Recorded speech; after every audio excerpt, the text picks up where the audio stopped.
Hey guys, welcome back to the studio for another lesson. This week is going to be a little bit different than the normal form of content I do around here. It's going to be a little bit more stripped back and a little bit actually more like a private lesson would be, one-on-one with me. What I wanted to come on here and talk to you guys about today is really just the melody to Donna Lee. See, there's a lot we can learn from Bird's Bebop heads, and specifically from Donna Lee. So what I'll be taking you guys through is how I play this technically on the guitar and the different techniques and approaches that I use to make it feel comfortable and sound nice. And then we'll do a little bit of phrase analysis of all the different things that we can learn from one of my favorite Bird heads. So let's get into it.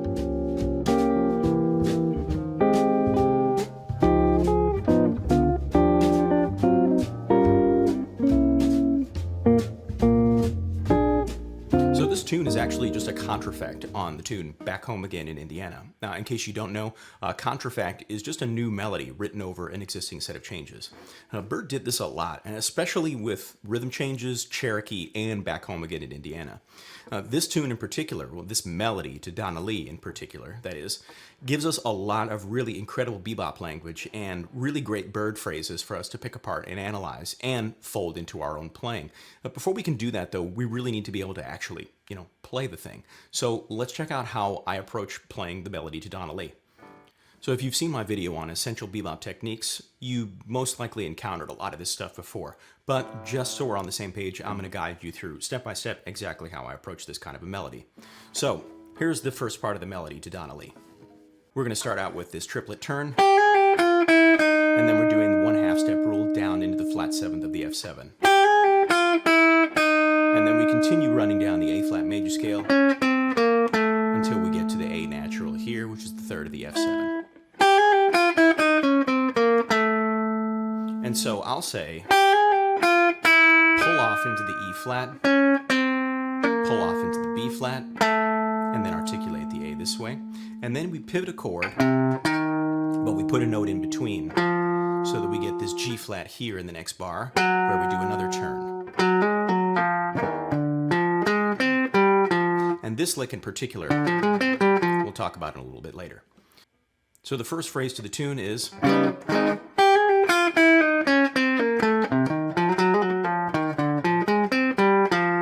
more up to tempo.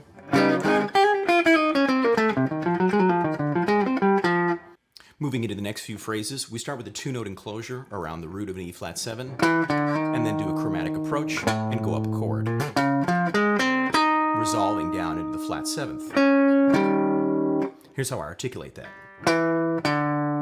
Hammering on into that root of E flat, and then everything else is a combination of sweeping and alternate picking.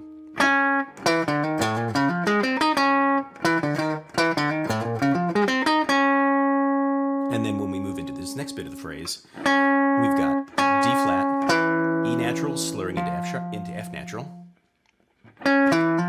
C slurring into B natural, and then this phrase slurring into the C, and then going up a chord and resolving down. So that whole piece of the tune is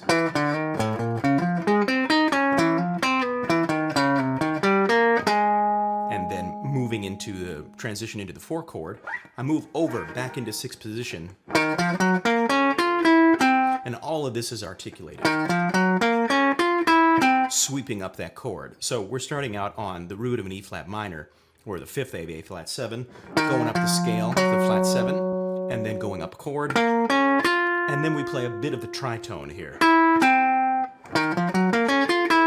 So far what we have is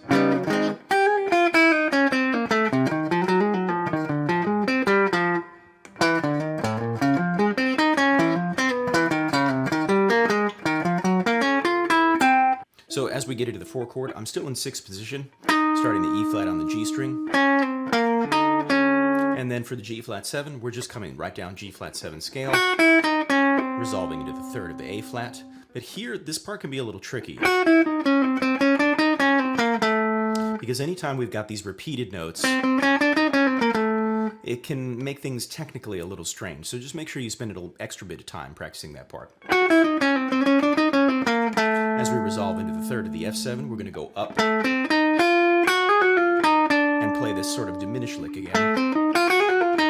It's kind of close to the bebop diminished lick, But as we approach the top of the chord, we put an extra note from the scale in so that we can resolve into the third of the B flat 7. And then to do this in closure, I'm here now on the 7th fret of the G string. So I slur down into the B natural, catch the A on the D string, and reach back to the B flat. And here is actually a great example of the honeysuckle rose lick. But we do a triplet to resolve into flat 5 of B flat. So here's that whole section.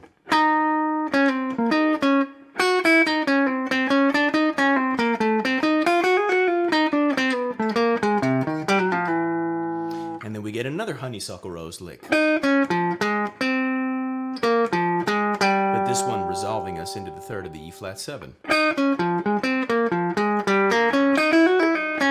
There's that same bebop diminished lick from before.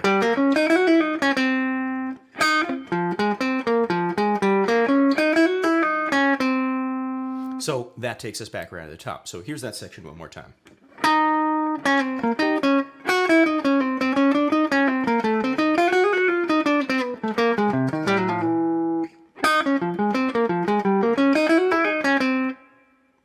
Once we resolve back into the third of the A flat, we just repeat the first couple of phrases from the tune. This is a little bit different. As we're moving into this section that actually goes to the F minor, I start here in 5th position.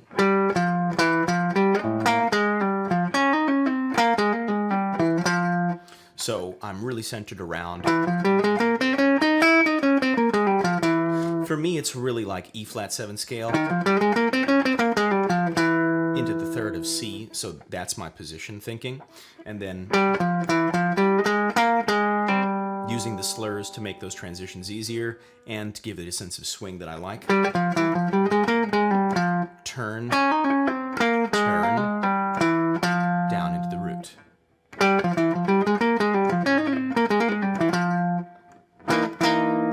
Catch that C7 sharp 9 here if you use this chord instead of going all the way down to get this one that people usually play.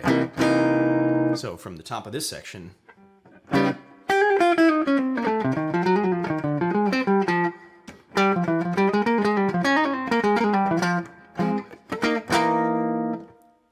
coming into the home stretch, I start out in 4th position for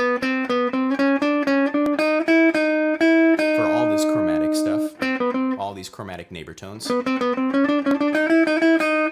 then I shift myself slightly into 5th position to make this one easier. Which is really, you can see this as just, F minor 6 diminished. Or any number of things, that half step there is indicative, to me at least, of F minor 6 diminished.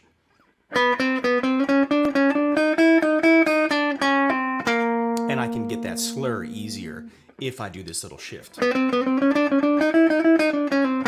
then another turn, another slur, and now B diminished, all as much as I can doing the economy picking. And I'll get the G natural up here, slur into the F, E natural, slur, now I'm home stretch. So here's that section slowed down.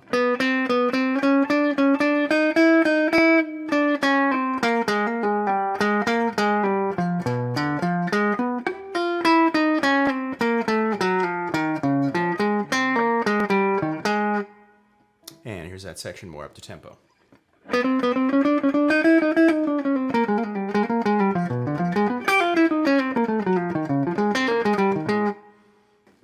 So now, just so you can see how this all sounds and looks put together, here's the whole melody.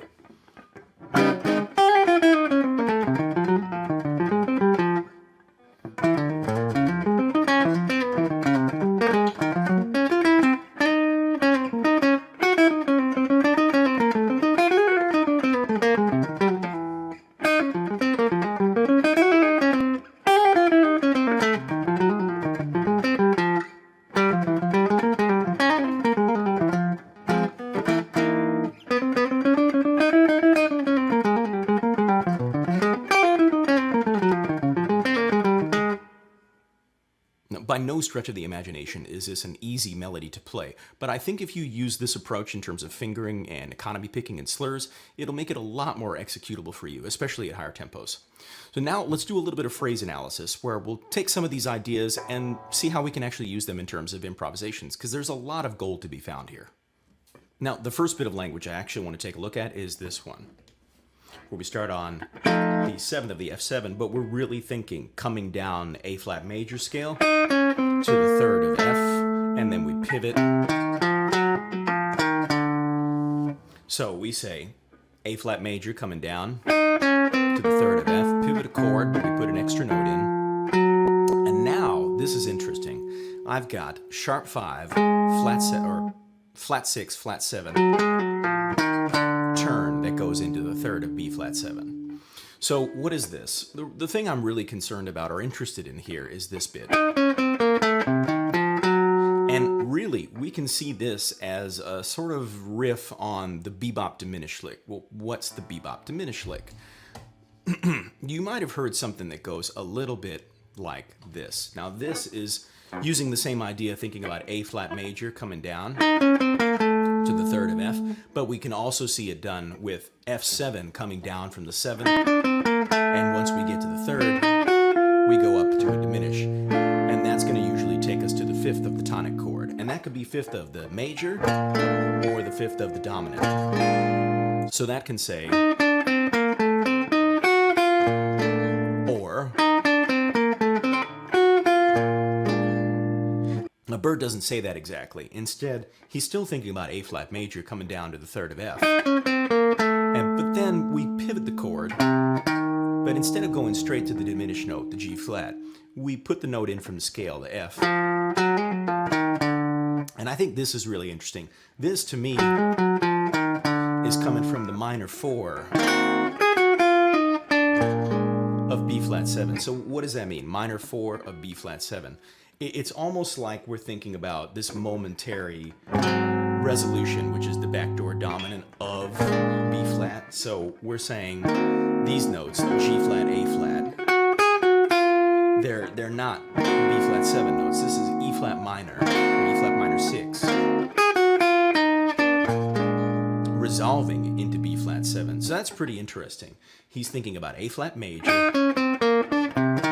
and then this is kind of like A flat dominant, which is family of F7 still, resolving pretty late into B flat 7. But of course, we can contextualize these notes. That's sharp 5 or flat 13 of B flat, flat 7, and then coming down that scale. But I think it's interesting to see this because you hear that sound all the time as a resolution to the tonic, and in this case, it works just as good as a resolution to the dominant. So what do we want to do with this? Well, we can see the genesis of the bebop diminished lick in here. So if you really know the different variations to the bebop diminished, one of which being one of my favorites, which is the one you see on screen right now. And this one I wrote it out with the D natural, so I'm thinking about F7 coming down to its 3rd. And then I jump right up to the diminished note, the G flat, come down scale into the 3rd of the B flat 7. And from here I can play pretty much anything I want.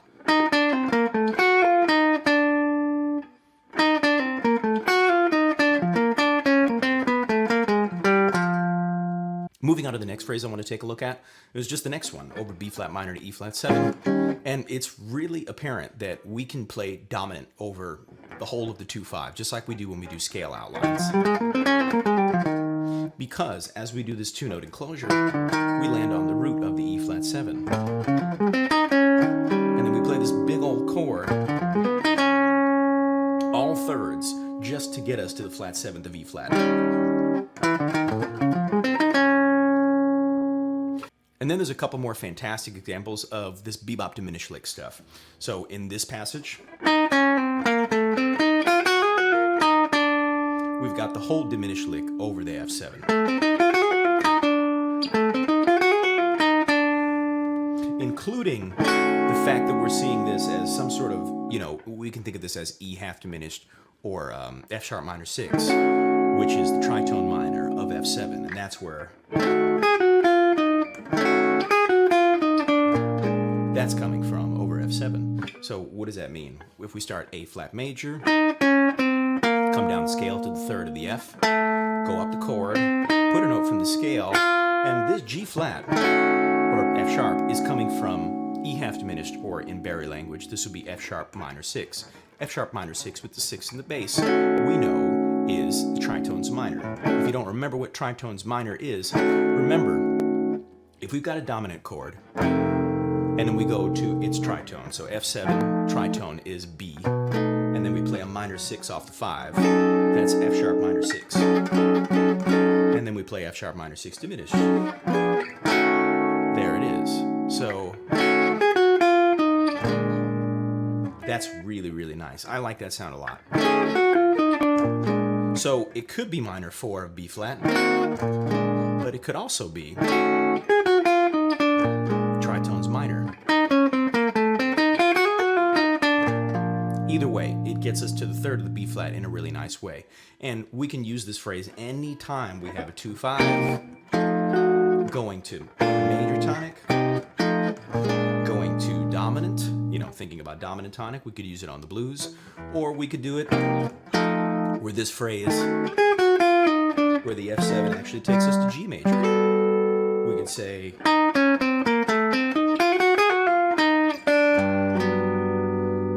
pretty cool. So any of the family chords, we can use this to resolve to. Couple more phrases that I want to take you through here, including this one that comes next. If we start from the third of the B flat 7, we do this chromatic enclosure around the tonic, and then play honeysuckle. This is really cool just because he resolves to the tritone. And then we immediately get another honeysuckle rose lick, followed by the bebop diminished. So this is a nice extension because we're saying honeysuckle and then sort of diatonically surrounding the third of the E flat. And then we go up the chord, but wait, it's that same sound again, which is, in this case, D flat half diminished, or E minor 6, which is tritones minor of E flat 7. So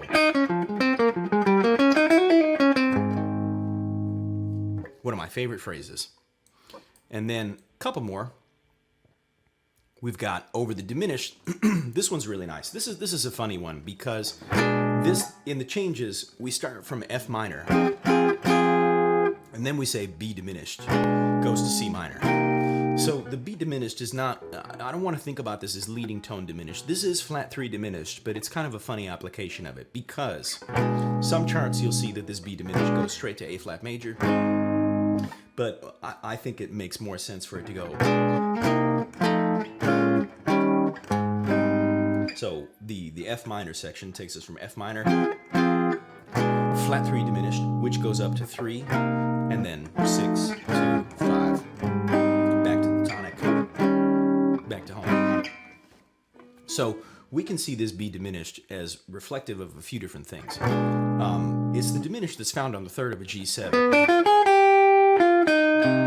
That, I think, is the most obvious one. But it's also the diminished that becomes B flat dominant. So this is a rather interesting one. If we're thinking about it in terms of scale, I would play B flat 7 down to the third of G. Because that does set us up to go to the C minor. And I just really like this really wide spread of the lick that he plays here.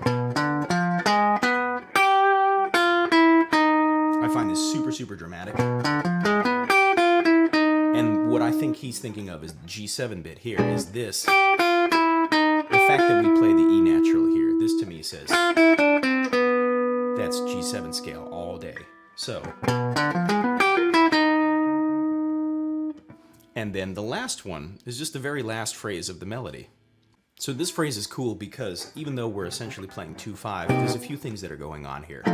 One, the C minor is not functioning as 2. In fact, it's functioning as the 3, so it's tonic functioning, which is why we see it played with A flat major scale down to the third of A. But once we get down to the third of A, this minor third here is pretty interesting. That takes us to the flat 7th of E flat. What's interesting about it is that this is coming from the E flat diminished scale.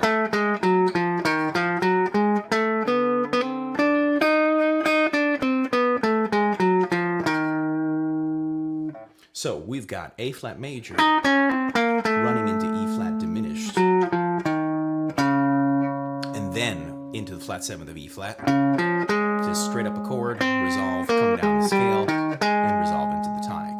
This stuff, anytime we've got this is a great example of things that we've done on this channel a million times. Going up a chord, resolving, and then doing something else. So we could turn this into any number of things. But that way of getting down there is pretty interesting, because rather than just taking the half-step rules, for example, or, you know, if we did in half-step rules, we could start at the 5th and do a similar thing. So starting from the 5th of F7, and we're thinking just F7. But that would take us to the tonic. We would have to do something else. This one, I think, provides a little bit more interest, and especially it gives us the idea that, well, I can play E flat diminished over the F7. I can play the E flat diminished scale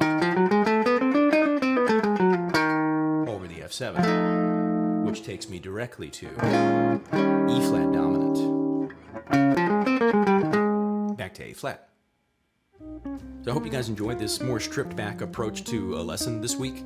And in the future, real soon actually, the next week or so, we're going to be doing a regular style production video lesson on improvising over the changes to Donna Lee. So I'll take you through a scale outline, some different phrases that we can use, and a more in-depth analysis of how we can improvise over the changes themselves, rather than just looking at the melody itself.